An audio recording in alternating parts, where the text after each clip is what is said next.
evidence-informed information as well. So likewise, I'd like you to form your own opinions as well, and see where things will fit in for your club. So when I was tasked with doing this event, I thought it was important to emphasize the importance of looking after the individual, even though it's a team sport. It's something maybe that we neglect or maybe don't give as much thought to. It's almost challenging to think of the individual within the group setting. So I'm just going to go through how and why we need to do this.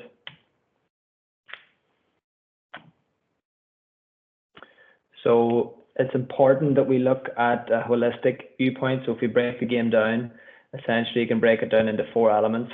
I'm breaking them into single entities for simplicity and discussion. This comes from some of the work by Fergus Connolly, where he talks about the 4 coactives.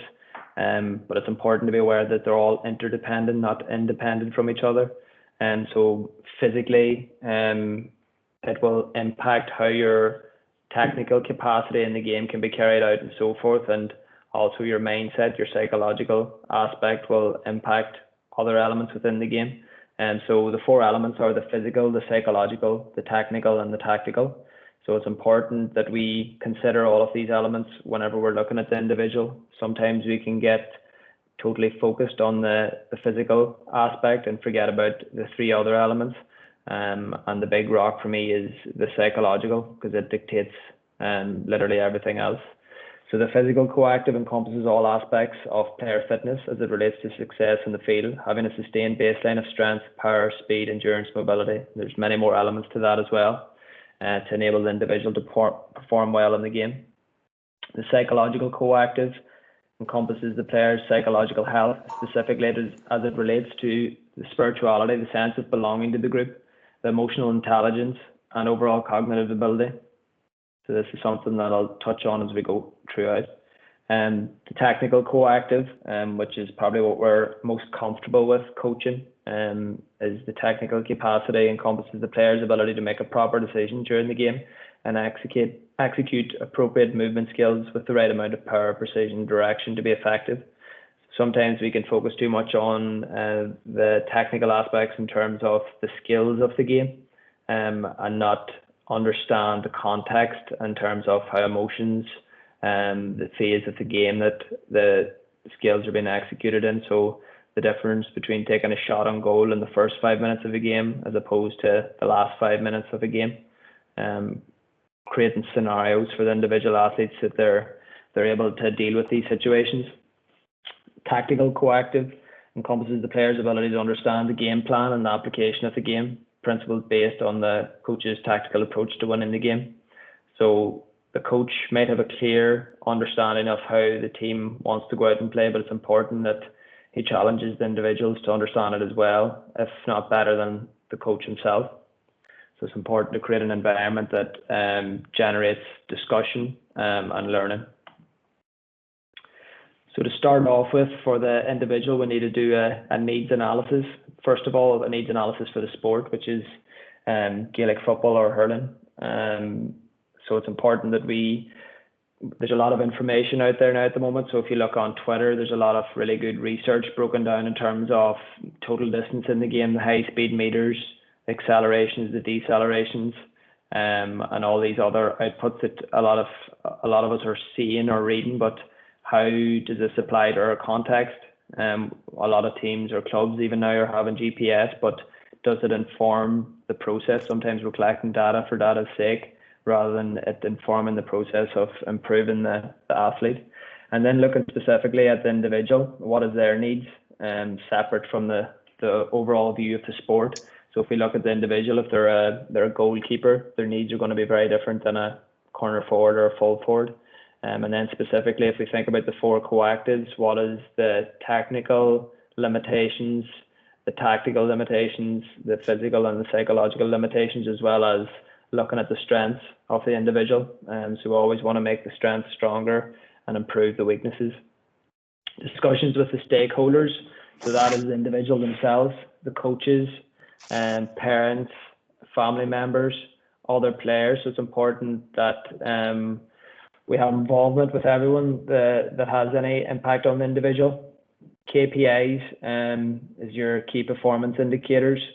So this will be dependent on your own specific scenarios within your club. Your key performance indicators for success will generally be ruled by the score, obviously, but other elements that we might look at in terms of physical capacity is their 5-meter acceleration or their 10-meter sprint or 20-meter sprint.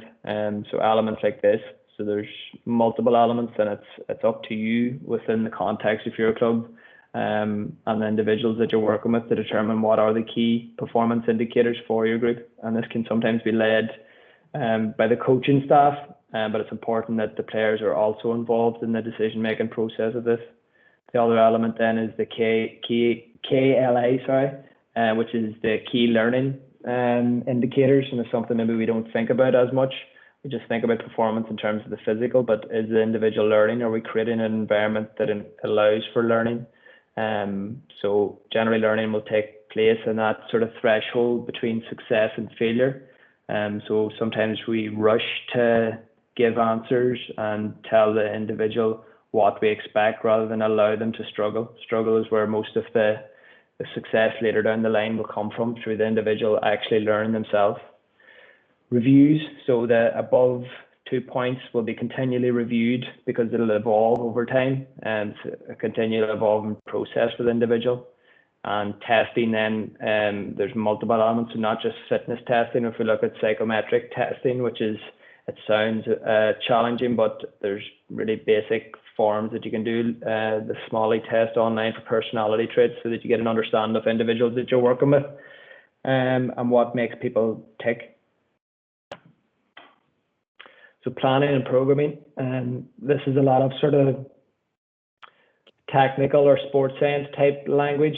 I just fired it up there because sometimes as coaches, we try to prove, or as sports science or athletic development coaches, we maybe try to prove our worth by making things sound a little more complex than they are. So to sum a lot of this stuff up, we want to create adaptation through loading. We want to keep our exercises relatively specific to the sport and the individual. We want to have a gradual intensification of load over time, and we want to provide variability in our training, so not only for engagement, but also from the aspect of adaptation for the athlete, that they're actually low or changing or improving those 4 elements. So I'm not talking just specifically about the physical, we're also talking about intensification of decision making. So if we think about small sided games, a smaller, more condensed pitch will overload change of direction abilities, but it'll also overload decision making as well. So we also have to think about that cognitive demand in our training sessions, whereas a bigger pitch might mean we're able to hit our max speed more regularly, but we've less decision making to do because we've more space away from our opponent. And we want to be consistent over time with our athletes. So we don't want to fire too much too quickly at athletes. We want to allow them to accommodate to the stimulus that we're giving them. And assimilation is just going from general to specific exercises over time or over the course of the season. So planning cycles, we want to think long term, obviously. So if we've got a under 15, we want to think, what do we want this under 15 to look like in 20 years' time?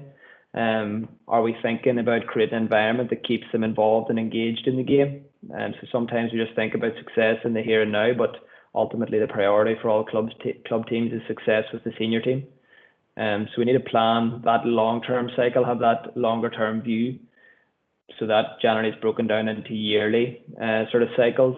And then even when we look more confined, then it's breaking it down into the monthly and then weekly or even daily session designs.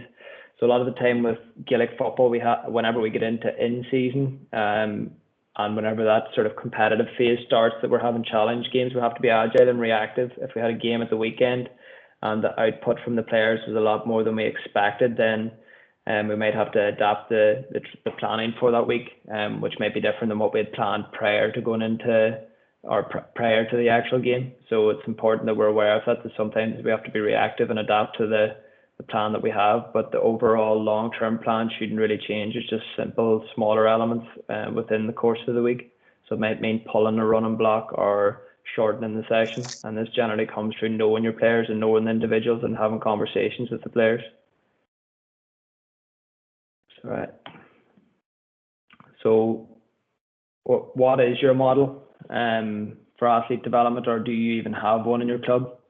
We talk about athletic development, and we generally just think it's going to the gym and they're doing strength and conditioning, but are we looking at the holistic model of the athlete? I'd challenge all of us, all clubs, to start to look at the bigger picture for the individual athletes, and the priority is to have involvement with the young individual later down the line, that they develop a good relationship with the game and they want to play it for the right reasons. So what should your model look like?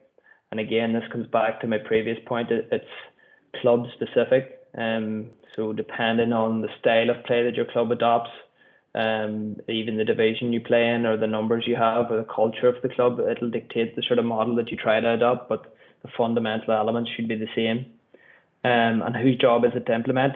Is it the coaches, or is it the parents, or is it the athletes themselves, or is it a case that you need someone hired to come in and to run it for you? So we're going to just look at a few of the models. So building a model, so the current one that's readily used is the long-term athletic development model. I've just looked into some of the research in it, and the evidence in itself is sort of limited in terms of long-term involvement in sports. It's maybe not as holistic as other models. It's a narrow focus, and it looks at just simple elements in terms of speed, suppleness, skill, and stamina and strength. But there's many other facets to the athlete, and it's based on the philosophy of Ericsson's 10,000 hour rule. So we all know that or we've all heard of it, that generally when you do 10,000 hours of a particular task, you're said to be a master of it. But essentially 10,000 hours of practice of one thing makes you good at one thing, whereas 10,000 of hours of variable deliberate practice in other elements means that you're pretty good at a lot of other elements. So this potentially might work well in your scenario, but based on experience, I sort of use more this model that I'll discuss. The youth physical development model, and the reason I adopt it is that it's a more holistic and it's more recent research. The long-term athletic development model suggests that there's windows of opportunity for training, whereas this model suggests that all fitness components are trainable throughout childhood, rather than you have a set time frame to meet certain targets or expose certain elements of stimulus from the child. The focus is on biological and not chronological age. So we all know of the very mature 14-year-old athlete compared to another 14-year-old that isn't physically mature and hasn't gone through puberty yet. So this model focuses more on that biological aging rather than the chronological aging. It also has inclusion of other elements, mobility, agility, and power, and it also encourages sort of late specialization in sport rather than early specialization, which the long-term athletic development model encourages. So the model that I'm currently trying to adopt with Derry GA is sort of a hybrid of what Arsenal use. I've looked at a lot of models over time, and Ajax has a really good model as well. Also, if you want to take a look at that, it's something we'll kind of discuss later down the line. Arsenal, based on sort of their situation with it's more so economically enforced, that they have to make new graduates from the academy make the first team or make successful players and sell them on. So they have a really heavy emphasis in developing young players. So the strategy that they adopt is broken into phases, and it generally coincides with age groups, but as I say, it's biological, not chronological aging. So you want to achieve functional competency with your athletes, so you want good mobility and stability. we talk about them a lot and that they're separate from each other, but they're all encompassing. They're sort of interdependent on each other. If we look at them in isolation, it mightn't be a great thing. And then you move on to more advanced strength activities at an early age, and sometimes that's something maybe we are more cautious to do in the GA, that we maybe don't try and exploit strength capacity within younger athletes. And focusing on movement skills after that stage, and the mature level of movement skills, and then moving on to more advanced speed activities. So speed exploitation should be maybe a little later in terms of development, because of young athletes having open growth plates, and traction on that growth plate from the tendon to quick speed type activities can often aggravate the young athlete. So sometimes it's important to sort of leave those to a later date. And a lot of speed type activities can be involved within games rather than specific exploitation of it. In terms of like a 10 or 20 meter sprint, you can involve it in sort of tag or TIG games. Integrated conditioning as you move on through to your sort of minor and under 20 type age groups. So it's integrated conditioning performed via your games-based approach to enhance technical prowess. So you're starting to look at other elements now. And then that final stage is more planning and programming. So how much is enough, the sort of Goldilocks approach. So we don't want to give too much or too little, and this is maybe something that we're all guilty of in the GA, that we think more is always better, whereas all we need to do is give enough. So the golden thread is something I'm trying to build into. This comes from the British Olympics team. A friend of mine works for them, British Swimming, and we spoke about this at length in the past.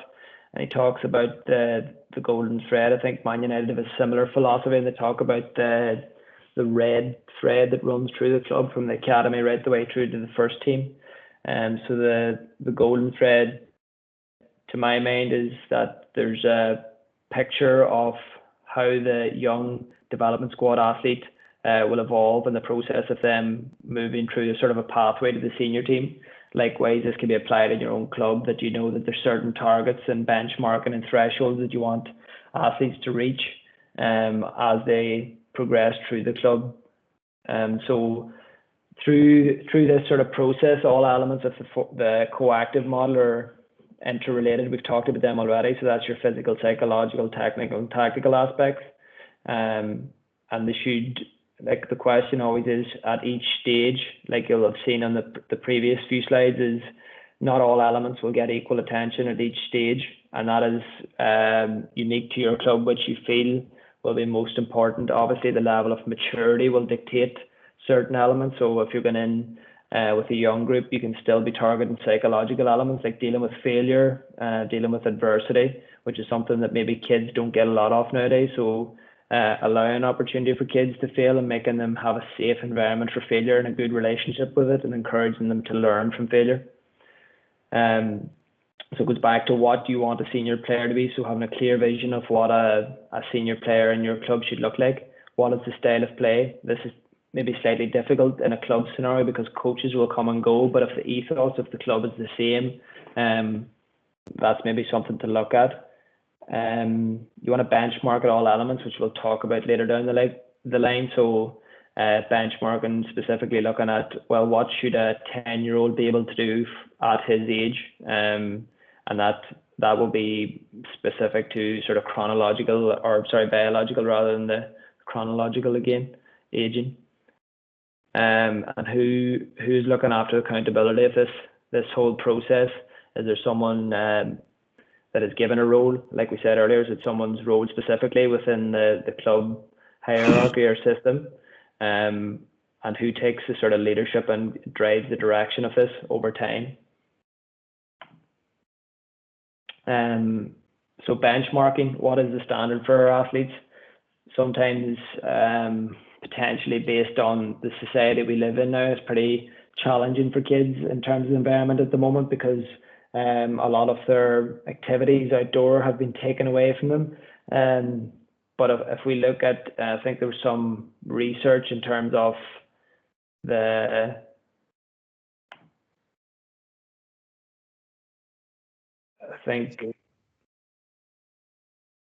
that me back again.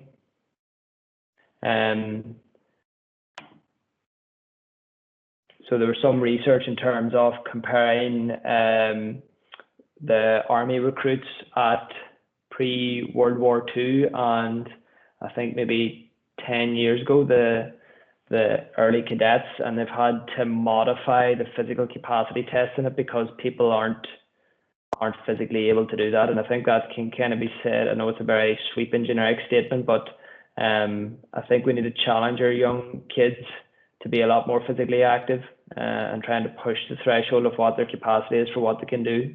So what should a 10, 15, 20, 25-year-old be able to do physically? And that will be, again, specific to the context of your club, what you feel is acceptable for a 10-year-old to be able to do. And likewise up across the grades. I know we get a wee bit more specific when we get to seniors and every team's doing the same thing, looking generically at strength testing in the gym and stuff, but maybe there's other elements that we need to assess in terms of personality type, concentration levels, ability to work as part of the team, because that's essentially going to set apart the best from the rest. So maybe we should be trying to coach these elements now that we have an opportunity through Zoom and things like that we maybe can get hands-on with kids whenever they've literally nothing else to be at and there's nowhere else to be. So this would all sort of surround the process of having a profile for your athletes over time, that you know that if you have like a spider diagram of certain elements, so if you know personality types, you can have them on a certain level and you know that these type of personalities have these sort of traits and this is how we should sort of manage or talk with these individuals. And then looking at the other end of the physical capacity, and we're looking at strength. Well, they're below strength in their age group, so we know this is something that we target over time, for example. I've sort of mentioned this already, is the physical and physiological capacities overemphasized? I feel they are, personally, in my own opinion. You might disagree. Within the GA that we focus a lot on the physical capacity, always thinking that more is better. I'm not trying to persuade you in either way. It's up to yourself, but that's my personal opinion. So basic competencies, like what we said earlier, what should be the basic competencies for individuals at X, Y, and Z age groups? Do we have specific relevant testing for young athletes, or should we even be testing them? I think the novelty of it, the kids enjoy whenever you start to do testing because they feel like they're like a professional athlete. And it's good as well just for a basic screen for their health and well-being, that you can even have the conversation with the parents. It might be difficult, but it's in the kids' interest to have these conversations with parents. What are the basic movement competencies? Do we screen these young athletes? Is it important that we screen? And again, you may form your own opinion on this, but it depends on the reason of the screening. Are you screening to predict injury, or is it a screen just to have a basic competency of the individual to move? And then the other elements to look at are strength and speed. Do we track this across time and look at speed more, or look at strength more specifically and speed? Is their acceleration capacity really good? Is their max velocity per and their speed maintenance not really great? So we need to know what we have to actually target with these individuals. Likewise with strength, we're looking at the different elements, the ability to produce force and the ability to absorb force, strength, endurance, and all these different elements.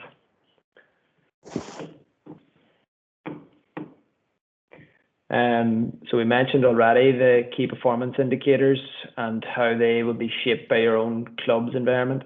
The performance reviews, so within your club, if you're having an end of year review or monthly review or 6 monthly review, having a sporting needs analysis. I know we said generically at the start, but if we know with maybe an under 20 team or a senior team, and we're collecting a bit of data in terms of the game, and we're seeing that this is our output across X amount of games, well then we maybe need to tailor training specific to the demands of the game. And then target the individual athlete and their profile and have the screening involved, so we're painting this really good picture over time for the individual rather than there's a lot of guesswork. So we look at a lot of fitness testing, but do we test specific skills? A lot of time if we do skills testing, in isolation, it's decontextualized, whereas within the game, there's context of pressure of time, pressure of an opponent. Can they execute skills under pressure? So it might be a case that you have a think about skills testing within your club that can be more specific to the game rather than skills in isolation. Slightly different with younger kids, but still you want to give them that context of performing under pressure early. Injury audits. This is more looking at the higher level of recording injury across time. If you have a physio in your club, what injuries are you picking up a lot of? Can you do anything to counteract that or modify or mitigate the risk? Workload monitoring across the course of the season. So even if you have GPS or don't have GPS, just having conversations with your players in terms of how was that session for you this season, even if it's under 15 or under 16, just ask them on the way off, was that tough, or how do you feel after that? Are you tired, or where did that compare to their last session? Just so you can benchmark in terms of the level of toughness of the session. And then specific orthopedic assessments. So we know with the younger athletes, with growth plates, with the risk of sort of Osgood Schlatter's, Perthes and Sever's disease, where the growth plates are open and you can get traction of the tendon on the open growth plate that can cause sort of issues. So it might be a case that you do that sort of a screen with the younger age groups to see where they are.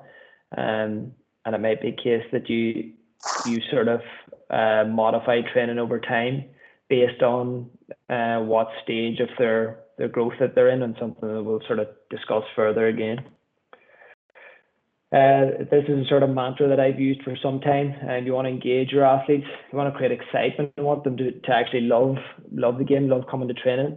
It should be fun, and you want to enable them over time to take care of their own health or have an interest in their own health.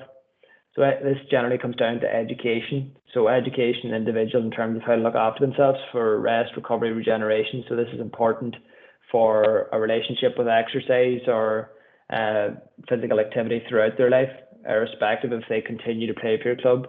The other aspect then is the mindfulness and the mental well-being. Is something that we even consider. It's a lot more topical at the moment because of the current situation, but have we in the past been guilty of neglecting it? Could we do more to help the individuals? We don't know what's going on in young athletes' lives, and it's important that we get to know the individual and what their current situation is like at home or at school or with friends. And then the other element is, what is good nutrition and hydration? Is it one blanket fits all, or is it variable? Should we again look at individual aspects, because we know not everyone responds the same way to the same stimulus. So some people might be really sore after a training session, and somebody else might feel that it wasn't that challenging at all. Likewise, nutrition. Some individuals might need a lot less informed information surrounding sort of nutrition and what are the strategies to go about looking after themselves from that element, whereas some people can kind of get away with just a generic nutrition and hydration. So the main thing about education is that it facilitates motivation, and that's what you essentially want, is to have individuals coming back for more. So if you create that engagement and excite them and enable the athletes, they're going to be facilitated to come back and want to be there. So you want to educate the athletes of what it takes to be resilient and perform at the high level. And I think maybe we should maybe try to push within reason younger athletes to understand that failure is a good thing, and that's where learning takes place. So these are some of the principles that underpin my philosophy, just to give you an idea of my thought process and what makes up my sort of planning of sessions. So it's important that we discussed the first bullet point already. I try to, as best as possible, use a games-based approach to conditioning for all athletes, because within the games base, as we mentioned, it takes care of the 4 coactives, the physical, the psychological, the technical and tactical, as we discussed: small pitch, high decision making, high change of direction load. bigger pitch, less decision making, more maybe technical opportunity, so time on the ball, so that you know that if you modify the dimensions of the pitch, can completely change the dynamic of the game. And then if you're firing in constraints in terms of the tactical elements, so if you want to improve your ability to play with width or depth, that you fire in constraints. So maybe a case of splitting the pitch up onto 3 swimming lanes, and say that you always want a man to occupy the 2 outside swimming lanes to encourage width at all times. The dynamic systems theory, I don't want to get into too much detail on this, but I thought it was important to mention. So you'll see, I don't know if you can see my mouse moving on the screen, but the one with the triangle in the middle with the arrow looping over and under. So the top is the task and the environment and the organism. So if we think about that generically, the task would be, say, a 4v4 and a 40 by 20 meter pitch, and the organism is individual. So the task in itself will have implications for the person within that task, so the physical output, and then the constraints that you fire within the game. So if we think of those 3 elements, and then the individual have to perceive the opportunities within the game, and the perception has a coupling with action, and then it results in an outcome. We could probably spend a whole hour talking about this and the impact that it should have on your training design, but it's maybe a bit technical, so I'll not bore you with it. The other element is then to engage and excite our athletes is using analogy. So if we're putting together strength and conditioning programs for our young athletes, you can see the pictures at the bottom. If we think about analogy, that we're thinking of talking about anaconda strength or armor building, the individual will kind of know without you going into use jargon. If we're looking at max strength or hypertrophy or plyometrics, we could say we're doing RO training, that we can be more springy and bouncy, and then vanilla training is the stuff to look good in the nightclub. And mongoose persistence, so mongoose will literally keep going all day long till it gets its prey. And so using these imagery and analogy and stories can create great engagement from the individual. And then the other thing I jumped over was the speed vaccine and top-ups. So if we're using our game-based approach and we feel that the session hasn't given us enough, well, then we might need to use top-ups of sort of speed vaccine, so peppering in some speed work within our game-based sessions. I don't want to run on into too much detail on this stuff, but this sort of underpins a lot of how I coach athletes to sort of move their tractor states that we want individuals to get into in terms of default positions. And this is maybe for a discussion another day. So whenever we're running, we want to see a good lock position of the hip. So that's your free side. If you imagine this is my pelvis, I want to see the free side of the leg that's swinging in the air. That side of the pelvis higher than the stance leg. And then the swing leg retraction is the leg that goes out in front. It retracts, so the hamstring is spring loaded to recoil onto the ground. And then foot plant from above. If we think of our foot like a hammer, and this is the nail, if I have a hammer here and I'm tapping on it, whereas if I take a big motion from further away, the further the hammer away is from the nail, the more force I can put into the ground. And we want the foot plant to be from above rather than at an angle, so there's braking forces. Positive running position, if we look at the man running and we draw a line through his back leg and his front leg, and then we split that angle in half, we generally want to see that the line is facing forward. That's essentially positive running. Keeping the head still, so it means for object tracking and tracing, we don't want to see the head moving, because it's obviously difficult to track with your eyes. And then whenever we go to change direction, we want our upper body to lead the movement first. So if we think about our abdominals are being spring loaded or tensioned, so if you imagine a pen being stuck inside an elastic band and I let it go, it'll flick out. Similar, our abdominals are designed to do the same. Our abdominals aren't designed essentially to flex, which is sometimes what we train a lot of with sit-ups and things like that. Our abdominals are designed to transfer force from the upper to lower body, and then extending the trunk while rotating. So if I want to receive a pass from behind from an opponent, that should be done by extending my trunk first before rotating. And then whenever we go to change direction, we want to distribute pressure across all the joints rather than it all being forced onto one. And this is where we can get our knee and groin type injuries if we don't have good distribution of force and pressure. So the maturation and physiological and psychological readiness to train. So this is important for the young aspiring athlete, and so the Tanner stages are related to the physical development in children, so adolescents and adults, as well as adolescents and adults, and it's based on the primary and secondary sex characteristics of the individual.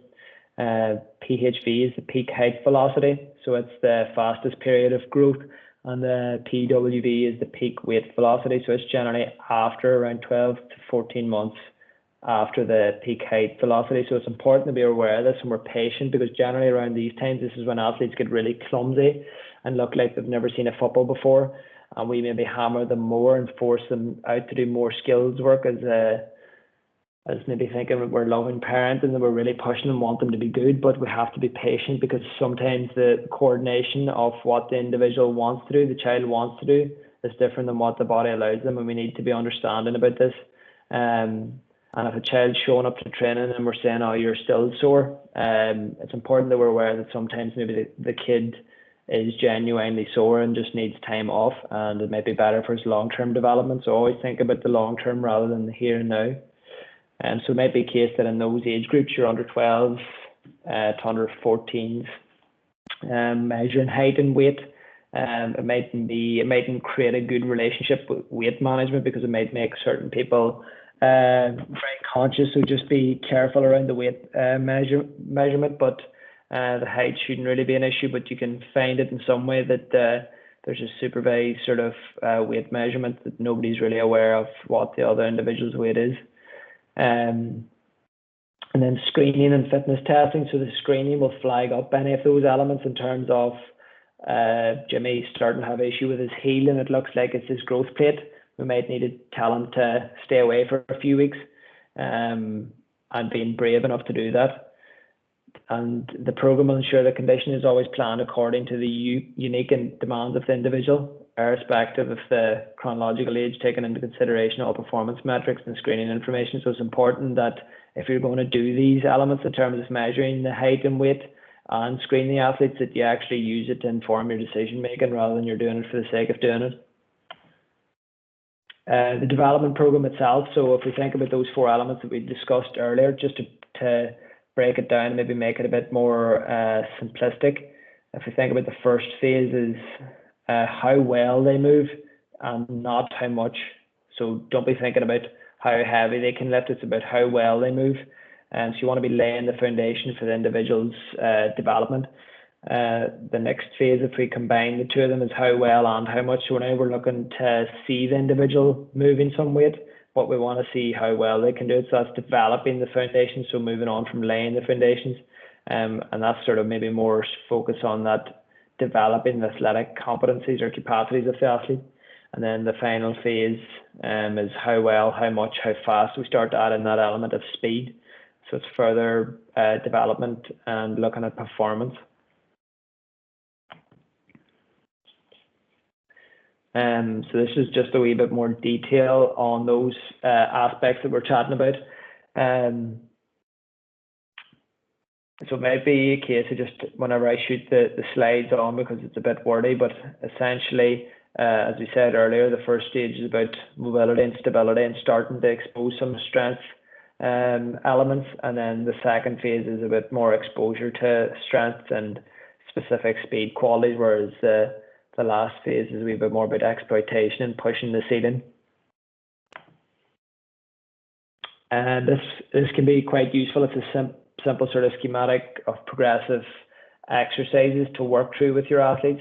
So if we look at just splitting it up into double leg, single leg, lower body exercises, and the same for upper body, single and double, and then upper body horizontal push, horizontal pull, upper body vertical push, and then core bracing and anti-rotation. So it's a nice sort of progressive way of loading through. So you could pretty much have a season of conditioning for your under 12s up to maybe under 16s on this. So if you work through each phase for 3 or 4 week block and give them maybe a bit of time off to adapt to the load and then progress to the next phase, so you could have a fair chunk of a season there. So the phase one, the key elements is to engage the young athletes in the training process and achieving a high level of adherence. You want to create a really good environment that they want to come back for more. You want to establish a movement bank utilizing the movement matrix that we discussed over LEAF. So that's essentially your fundamental movements, if you want to call them fundamental. Develop a sound base of general strength using progressive bodyweight exercises, and develop a broad range of locomotive movement patterns. So locomotion is any form of movement, forward, running, walking, skipping, hopping, crawling. And you want to develop a baseline of cardiovascular endurance. So that's what we go back to about the mongoose persistence. You can use whatever you want in terms of giving it an analogy to enable repeat effort. So you don't want to exploit speed per se in those young groups because of the reasons that we said earlier in terms of the growth plate and the risk with that. And you want to ensure that the basis for sound technique and strength training activities are starting to be ingrained for the next phases. So phase two, the key priorities is to maintain engagement. This is the age that you'll start to see drift off, and athletes having other priorities or other competing sports. And it's important maybe that you encourage that they sample other sports, because sometimes if you raise too much conflict and you start to nag or irritate the athlete, then that can lose that engagement or that want to be there. So maybe if you actively encourage them, yeah, go and play your soccer 2 nights a week and come back to us on the Wednesday night, or you can even modify your training times to suit. But it's also important to be aware that we're not firing too much at the individual in terms of training load. You want to start developing a high level of relative strength through general strength training exercises. That's we start adding our competency type lifts or squat or compounds, deadlifts, splits, squat, chest press, pull-up, all your generics. But we want to do it really well whenever we're starting to phase these in.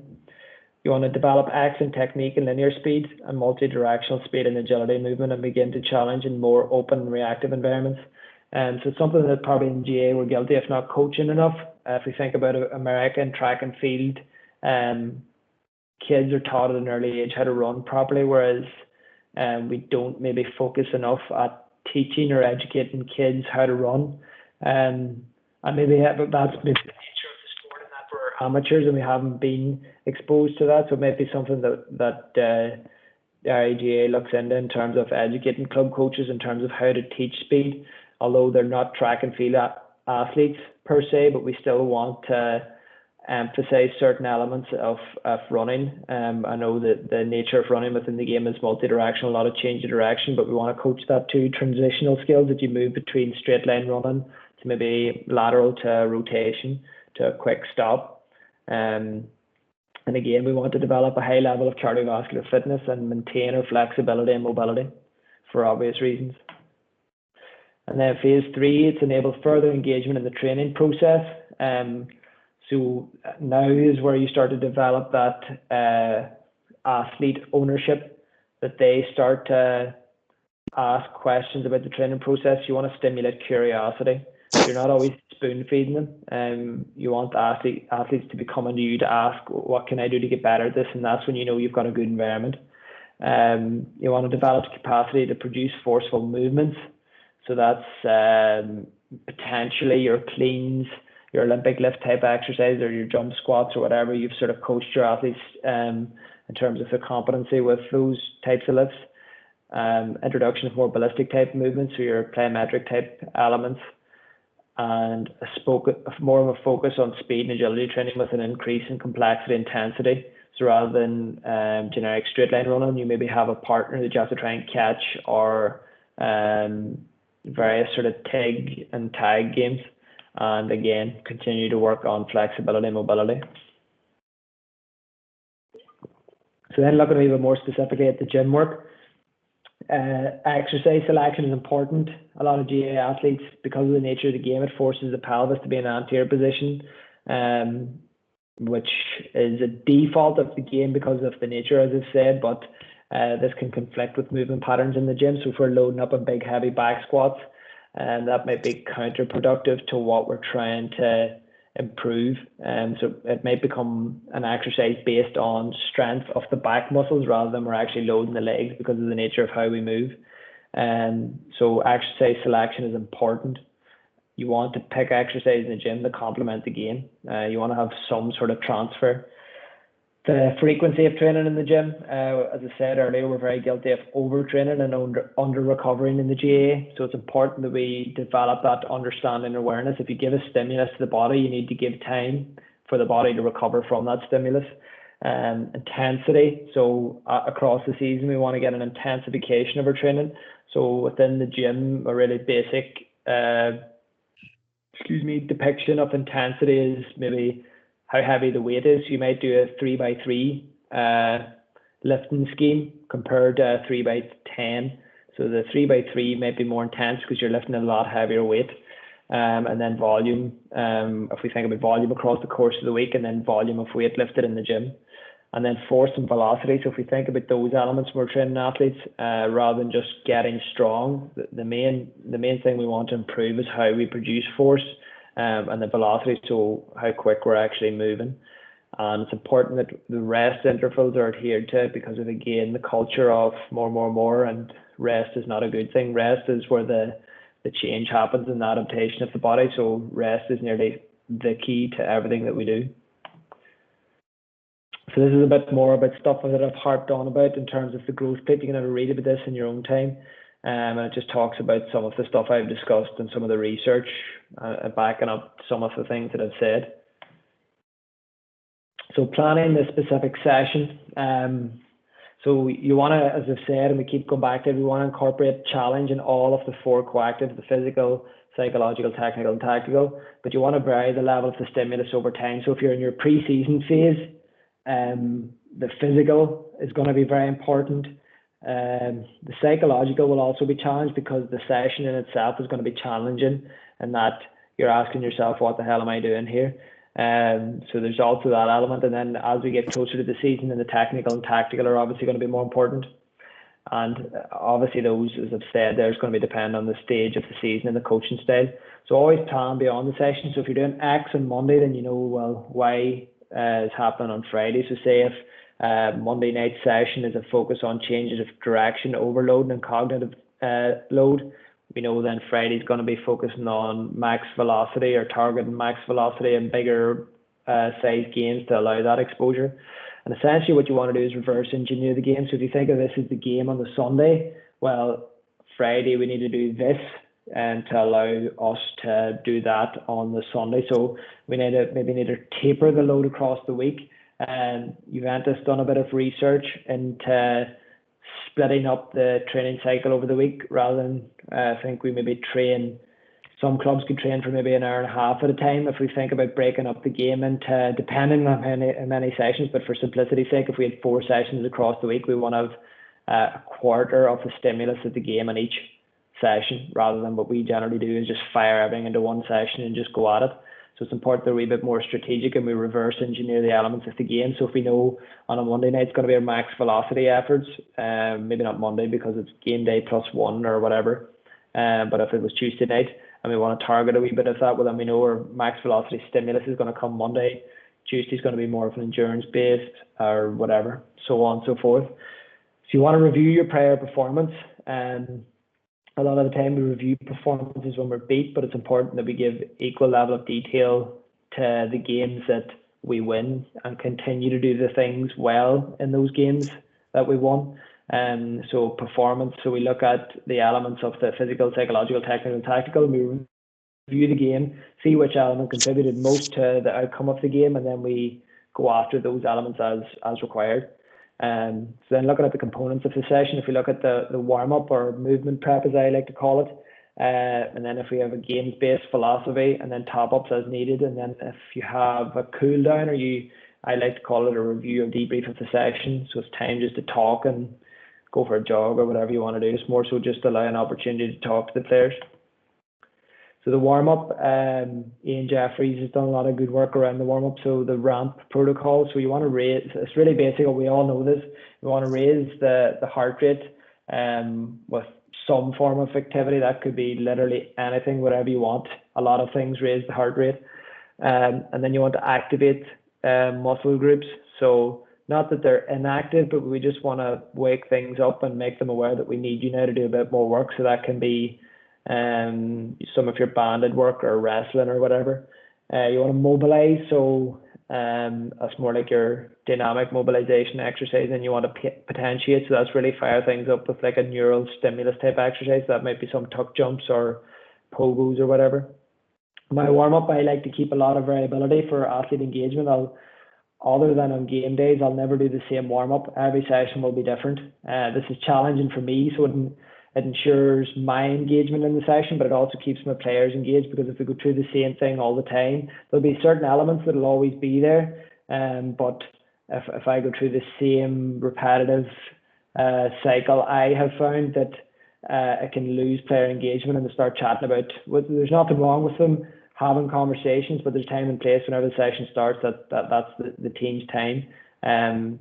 So I like to have variability to ensure that there's full engagement. How long will be dependent on what you're given, essentially, by the coach. If the coach says you've got 10 minutes, that's all I'm allowing you for a session, well, then you need to be smart and work quick.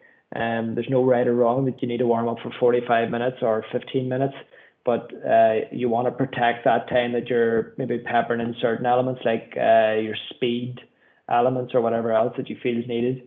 As I said already, the game day will always be the same, just because players like routine at that time. They don't like change, but training I'll give them different. And I always want it to be fun. There'll always be a fun element. I want players laughing and messing around in some capacity. But within the context of the session, I want them messing around and losing focus of what the rest of the group's doing. And I'll involve the players in this process. I'll always ask them, what do you think of the warm-up today? What would you like to do? What worked well from the last session that you liked? So involve the players in the decision-making process, and this goes right the way down to under sixes, under eights. If you ask them, they're pretty smart, and they'll give you some great answers. So looking at more detail of the warm-up, the red titles at the top don't actually relate to the bullet points underneath. So essentially you want to prepare them for the game or the session. You use the RAMP protocol, so raise, activate, mobilize, potentiate, and you want to target the 4 coactive elements again. So we want to focus on the skills elements of the game. We need ball protection, we need good handling. So I'll use variable objects, so tennis balls, frisbees, elastic bands, and that you're standing behind somebody and you're shooting the elastic band over their heads, so have to react and go after it. So I'll give them different objects to trace, American footballs, Aussie rules balls. So it's just getting them used to different elements. We'll pepper in some level of technical running drills, so band resisted accelerations, sled work, various sort of the MAC running drills, if you want to look them up. That's like your generic stuff that most of us are doing now, A skips, B skips, and all those elements. And then our speed vaccine, so that's trying to hit our max velocity. I generally find that max velocity is only hit if we add competition, because athletes will never hit, well, I just find personally, athletes that I've worked with in the past will never hit their top end unless we add competition of someone chasing them or having a stopwatch telling them that it's a race and we want to see who's the quickest.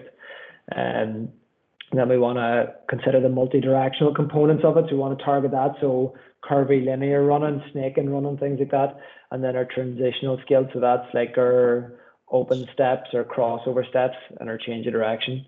And I'll technically coach change of direction, and I'll give a context. So I'll work on cues of reading the opposition's body shape and things like that. And then I use a lot of wrestling circuits because obviously the game's a collision-based game, and they need to have exposure to that for protection.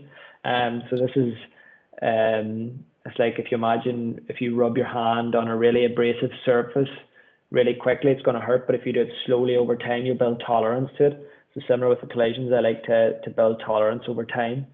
Likewise, soft tissue work in terms of Nordics, reverse Nordics, Copenhagen, you need to build tolerance for this over time as well. So pre-season, I'll usually smash a really high dose, and then I'll I'll waive that dose over the course of the season. So I'll pepper it either into their gym sessions or in their pitch sessions, and I'll generally do it at the end. And there's a guy I spoke with, he's like a sports consultant. He worked with Barcelona. He's a Scottish guy. I think he's Stephen Much. I might be getting two names put together or mixed up there. But he worked with Lille when they last won the league, and that's what they found, that if they done even Nordics, they were doing Nordics immediately post game, and they were finding that it improved the length of the fascicles and reduced the risk of injury. So I've been playing around with that. Visual, so something we maybe don't focus on, and this is where all our information comes from. Generally, we can hear and smell and touch things, but generally in the game we have to see. So I'll do a lot of work in terms of training the vestibular system, so track and trace exercises, and then give them stuff that's auditory in nature, because they'll have to react to information from their teammates telling them what to do. So I like to make sure that anything we do in terms of communication is clear, concise, and constructive. Position awareness, so playing games that they have to orientate themselves in space, so they have really good awareness. And we talked a bit earlier about perception, action, coupling, and principles of the game are always embedded, but it needs to be fun, as I've said. Everything needs to be fun. You want to always have challenge, you want to have decision making, problem solving, allow the athletes to be creative and reward creativity, because that's the guy who's going to win you the games, the boys to make things happen. So reward that at an early age and encourage it. And encourage players to lead elements in it. So put players on the spot some days, say, here, I'm not taking the warm-up, Sean, you're going to take it. Put them on the spot, because that's what will happen in the game, and that they're going to be making big decisions under pressure, and sometimes they just need to react. In terms of active, passive, and dynamic, I think there's a lot of sound, decent research out there now to suggest that the static stretching pre-game is counterproductive to force production. But if athletes have always done it, I'll never tell them not to, because they know their bodies well, or better than me. But that's research, and research is on a piece of paper, but it's not always in the real world. It worked for that group, or it was proven for that group that they done the research in. So generally, if I'm leading the warm-up, it'll all be dynamic, but I'll always have a period of time in the session, and I'll say, lads, self-prep, ways go there. You have 2 minutes to do your own stuff, and they can do whatever they want, if that's static, passive, or dynamic type stuff. The game-based conditioning, so keep it really simple in terms of the session. So I'll split it up into long intervals, short intervals, tempo runs, sprint intervals, repeat sprint training, and recovery runs. The SSG is small-sided games, MSG is medium-sided games, and LSG is long-sided games. So that's in terms of the size of the pitch. The time that I'll use for most of them will be pretty fixed, depending on what the focus of the session is. And then if we're looking at the other elements of the coactive, so that'll be catering for the physical, but if we're looking at the mental or cognitive demands, the technical and tactical, that will directly correlate to the constraints or the conditions of the game. So it might be we'll play one team with a man up or a team with a sweeper. There's loads of different variations that I'm sure you have all better ideas than me about. So you want to cater for all those elements in the session. So the priority is, and sometimes I am guilty of it, I lose focus of what are the individuals actually here for, is to be better at the game, not to lift more weight in the gym or have a better 10-meter straight line sprint time. The priority is that they're better playing the game. So it's important that we continually have performance reviews, progressively plan over time, have that long-term view of this is what I want my player to look like in 6 weeks, 6 months, 6 years. Tactical periodization, I'm maybe not going to go into that too much because it's a bit long-winded. The key styles and principles of play that the coach will impose is important, that you have a really good sound understanding of that, and that how you're training the team complements that. So you always want to challenge decision making, no matter what. The best decision makers, if the two teams are matched physically, the best decision makers will win the game. Rest periods. from my experience in the past in playing football, I find that we always think that for a session to be good, that we have to come off feeling sore, sweating, barely able to talk. Sometimes we need to be really targeted and aim for the bullseye rather than throwing a lot of darts at the dartboard and hoping that some of them hit. So during the rest periods, we use it as an opportunity for discussion and dialogue. So sometimes you'll get a lot more value of the time spent talking about the session or the game that you were doing within the session, rather than, all right, boys, quick drink and back into it.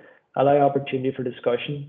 Sometimes it might be better that it's coach led if it's a new piece of information, or sometimes players can lead it, or you can send them out into small groups or individual coaching. So the coach takes one player out and talks to him, or peer to peer, that the players start to develop that not autonomy, but that understanding of each other's roles. And again, I've mentioned this already, that the language needs to be clear, concise, and constructive. And the team knows the language. I was chatting to a guy during the week. He works in rugby in Australia, and he was saying that they use buzzwords whenever the team gets tired. So whenever they're coming under pressure, they'll say the word vice, which means to get the squeeze on. So it's like putting someone in the vice. Or on the flip side, they'll use the word blitz, and it means to push hard. So it's literally one word, rather than someone saying, we need to push out, and you can't hear because there's people and there's a lot of chatter happening. So it's important that we're really clear.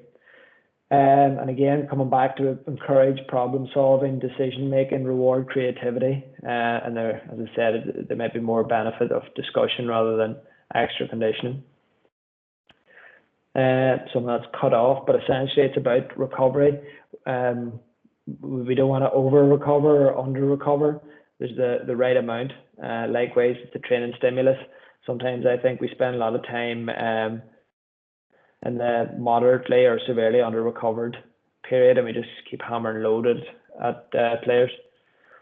So active recovery sessions, what should they look like? So maybe targeting heart rate zones, because they give you a direct line to the central nervous system, how the individuals are responding. So it might be a case that they check their heart rate first thing in the morning. There's some good research around that to determine how well an individual's recovered is their resting heart rate in the morning before they get up.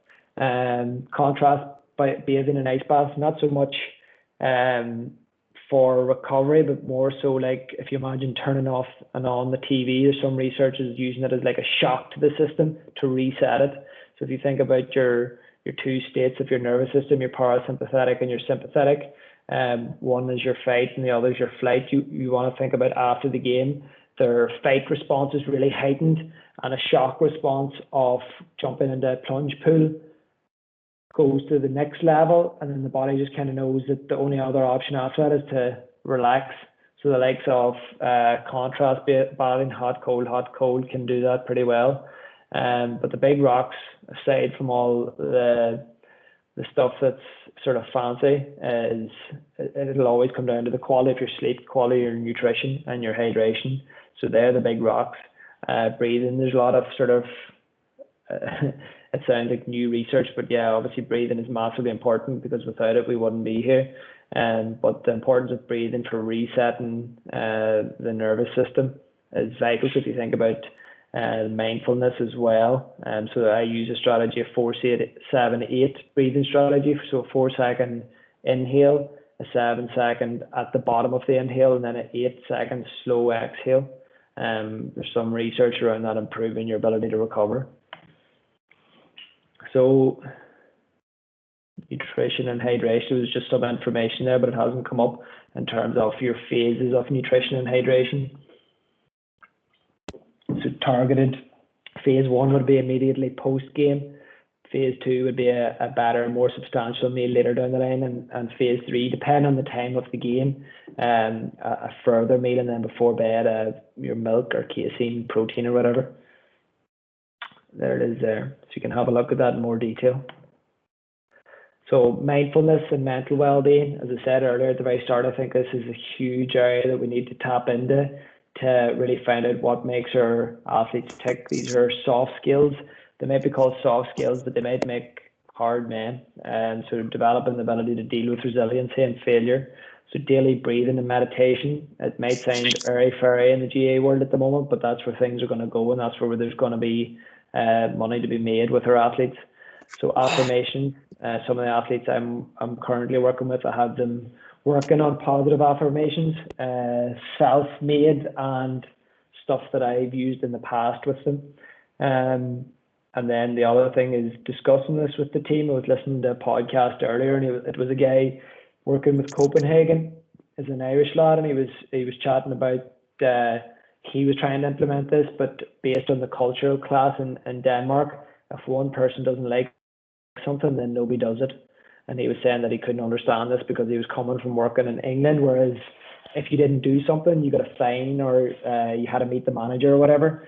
So it's just interesting, players being informed. So if somebody doesn't like it, you shouldn't force it, in my opinion, but that's up to yourself.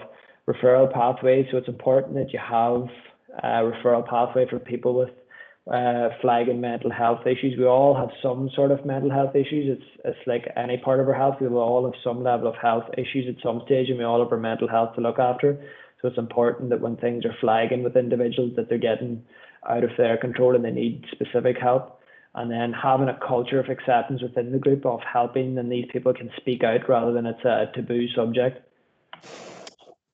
Looking more at the skills framework, so that's specific to your club. No one size fits all. It's also age specific, so at certain stages, the level of skill competency will change over time. I like to look at skills in isolation. So a specific skill in isolation will always be involved in some stage in the session, and then we want to challenge it under fatigue, and then under pressure, and then under pressure and fatigue together. And we want the basics done really well with all of those elements above ticked off. So skills acquisition, fancy word for just improving your skills and planning this over time. Again, this is specific. This model is from the Dutch. It's not coming to me, the actual name of the framework, but you can see how on one side ball mastery and concentration, so they tied together the sort of the technical and psychological aspect. So if you think about receiving and passing, there's an element of communication required. A 1v1 attack requires you to be brave and have confidence. Speed is to do with competition, and finishing is generally to do with being creative and creating opportunity. So it's a really nice model. If you look it up, the Dutch have done a lot of really good work on this for years. They've understood the importance of exposure to an array of sports at an early age, but also the stepwise progression of developing skills. Similar curriculum from FIFA, they just looked at I'm looking at added this element in because it looks more at positional games, training games, functional games for skills transfer, and then progressing on to more specific drills and advanced game training. So it's a nice model when you look at it in a wee bit more detail. Neglected elements. So the top of the pile there, and I think it's nearly, I should have double asterisk that one, social interaction, which is what kids are missing out on at the moment, and adults and everyone. So it's important that we appreciate what the GA offers to people. Social interaction, you don't appreciate it till it's taken away. It builds character. You want to develop the desire to compete. The team concept should always be drilled home, that individual brilliance is encouraged, but within the confines of the team. And problem solving and storytelling. So these are coming from the diagram on the right. So I've highlighted this diagram because of the elements that are maybe not in some of the other models. So I've highlighted that these points need to be involved in maybe your own model. So then the tactical elements, so slightly similar to my own motto in terms of engage, excite, enable. They go for inspire, expertise, and repetition. And just be cautious in terms of repetition. Like I said earlier about the 10,000 hours rule, repeating the same thing 10,000 times does not necessarily lead to being good at a lot of different things. It makes you good at one thing. So this is looking more at the tactical elements, so the motor skill development, technique and skill development, individual tactics and group tactics. So it'd be like a nice evolution over time for your young players right the way through to senior players. And then just to finish off lastly, if we think about the mental skills, and I think it's the best place to end, because I think it's where we need to spend a lot of time helping our athletes, especially at the moment. There's no reason why a lot of our clubs couldn't be reaching out to kids to work on these. I know my own club at home are doing a workshop now on developing resiliency and encouraging motivation to work at home, which is a really good idea, because of obviously the pressures that young kids are on at the moment, and I think we massively I don't personally appreciate the impact that this is having on their lives. But the 5 C's, this is a book that I'd encourage anybody to get that's interested in improving these mental skills for their athletes. It's the 5 C's are, as you can see, confidence, commitment, communication, concentration, and control. So if you have any spare time, I'd encourage you to take a look at this book. But that's everything from me. So if you have any questions, just shoot into the question box there.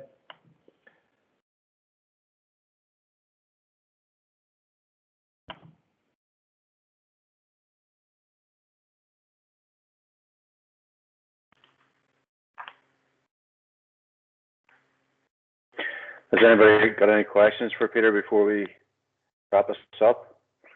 Again, if you want to just raise your hand, or you can write the comment in the comments box on the right hand side. I have one for you there, Peter. Just I was writing down notes as you were going along.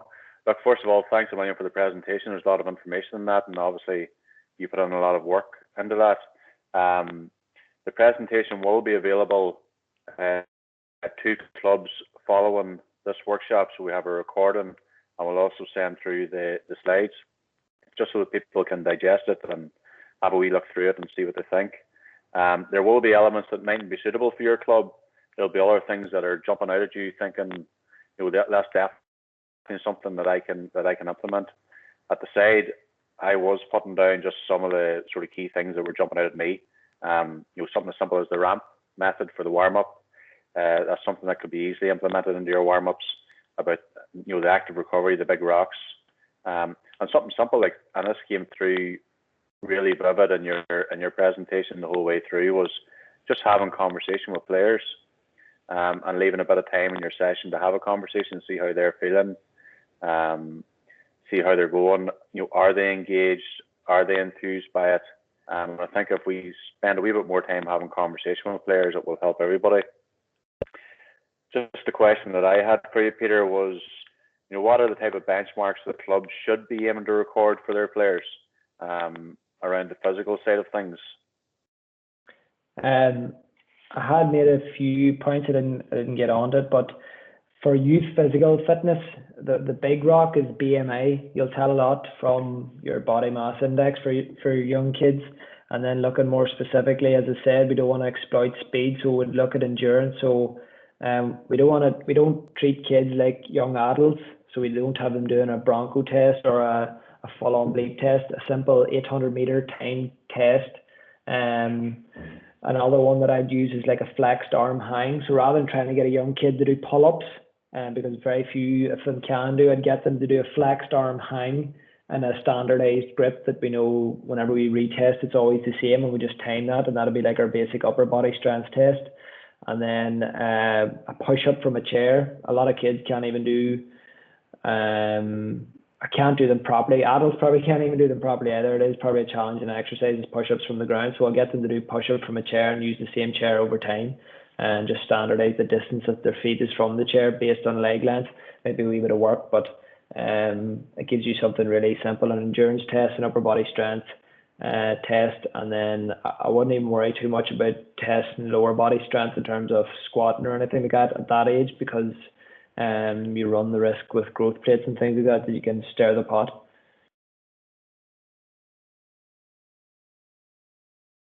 All right, good man, thanks.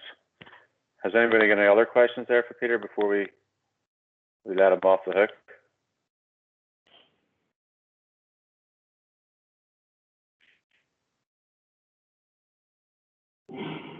All right, I think you're going to get away handy enough here, Peter. Look, again, just thanks very much for the presentation. It has been recorded. We will be sending it out to clubs. It will be available hopefully on YouTube for people to browse through at their own pace. Just to inform people that we're on, I think we had 73 people in the meeting there at one stage, so really good numbers for first presentation. There will be a series of nursery workshops that we'll be bringing to. Our first one is going to be on Wednesday, the 17th of February. It's going to be 3 workshops in total. Owen Mooney, Terence McWilliams, Aidy McLaughlin, a couple of people that are doing research in this field are going to be leading the workshops. The aim is to get as much information as we can out to clubs to enable you to run a top-class nursery program. I know many of you already do, and we're very, very lucky with the work that is going on at this level within our county. But it just might be an opportunity for you to pick up a few fresh ideas, which you can implement when kids do get back and get active. And I think that should be everybody's priority, is trying to get kids back on the ground, getting them out. Peter talked about people's mental well-being. We all know how difficult this lockdown has been on adults. Just think of how difficult it has been for children. So it'll be really good to get these kids back and get them back into their clubs and get them active. And just a point I made there on the side note, many people are taking part in our games because of the social interactions. It's really important to bear that in mind. So them nursery programs will hopefully be beneficial. 17th of February is going to kick that off. There'll be 3 in total. So try and log into that if it's something that you'll be engaged with your club. If not, direct the right person on. That's us for this evening. Thanks everybody again, and look after yourselves.